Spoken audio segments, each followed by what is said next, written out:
That violation notice wasn't just paper. It was a declaration of war dressed in legal jargon.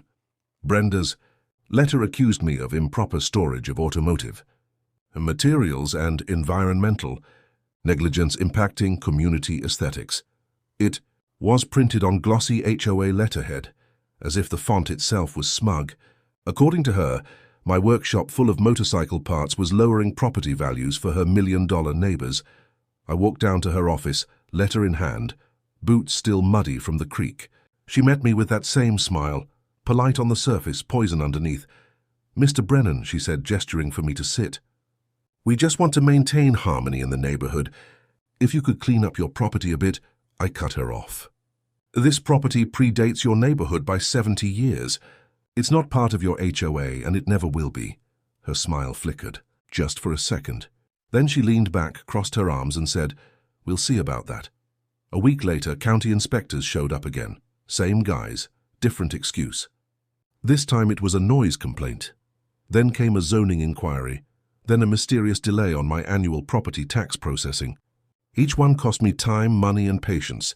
Brenda had connections, or at least she thought she did. But she underestimated one thing. I wasn't some cranky old man tinkering in his shed. I was a retired hydrologist, 30 years with the Army Corps of Engineers. My grandfather built this creek. I understood every inch of it, every rock, every seasonal flow pattern. So I fought back the only way I knew how. With paperwork thicker than hers, I mailed her a certified response citing Colorado Revised Statute 33.3 Duty 17, property rights exemptions for pre-existing landholdings. I included copies of my grandfather's 1873 water deed and photographs proving the creek's original boundaries.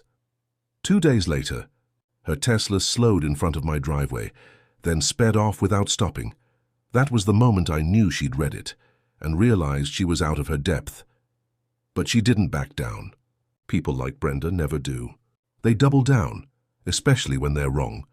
And when she found out that my creek and the one her subdivision backed up to carried legally protected water rights older than her entire HOA, she decided to take it personally. That's when she made her first real mistake. She decided to mess with the creek itself.